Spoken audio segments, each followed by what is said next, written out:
Selamat datang di channel Ruang Regulasi, tempat santai buat kita semua memahami berbagai aturan ASN dan regulasi pemerintah, tentunya dengan cara yang ringan dan gampang banget dipahami. Yap, tujuan kami cuma satu, bikin belajar regulasi jadi asik, bukan pusing. Nah, belakangan ini kan banyak banget ya yang galau, yang resah, yang nanya-nanya soal seleksi PPPK di tahun 2026 nanti.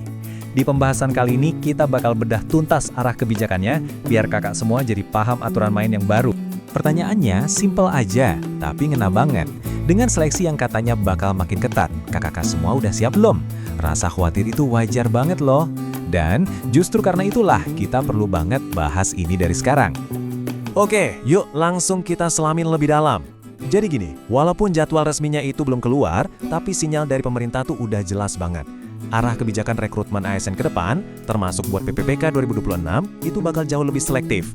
Betul sekali, era rekrutmen ASN yang jor-joran, yang buka formasi gede-gedean, kayaknya sih udah lewat masanya. Nah, perubahan mendasar inilah yang bakal jadi faktor penentu utama di seleksi tahun 2026 nanti.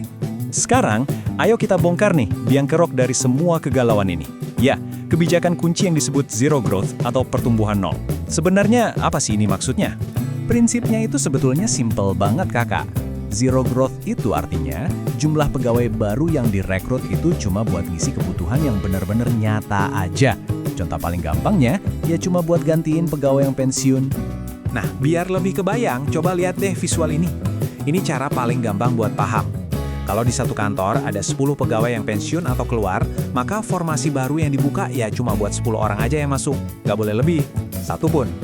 Nah, inilah yang bikin peluang nanti bakal terasa jauh lebih sempit dan langka. Terus, kenapa sih pemerintah sampai nerapin kebijakan ini? Alasan utamanya tentu saja, buat menjaga keseimbangan anggaran negara. Baik itu APBN di pusat maupun APBD di daerah. Kita semua tahu kan, belanja buat gaji pegawai itu salah satu komponen pengeluaran terbesar pemerintah. Waduh, jadi pesimis dong. Apa artinya pintu udah tertutup rapat? Eits, tunggu dulu. Tentu aja enggak. Justru sekarang, mari kita lihat di mana celah dan peluang emasnya masih terbuka lebar. Nah, ini dia kabar baiknya. Meskipun kebijakannya zero growth, ada sektor-sektor strategis yang tetap jadi prioritas. Sektor pendidikan buat para guru, dan sektor kesehatan buat para tenaga kesehatan, kemungkinan besar masih akan dapat kelonggaran formasi. Kenapa? Karena mereka dianggap sebagai pelayanan dasar yang super esensial. Dan ini juga penting banget terutama buat kakak yang statusnya masih tenaga non-ASN atau honorer. Pemerintah itu udah berkali-kali bilang, mereka tetap berkomitmen buat menyelesaikan penataan status kalian.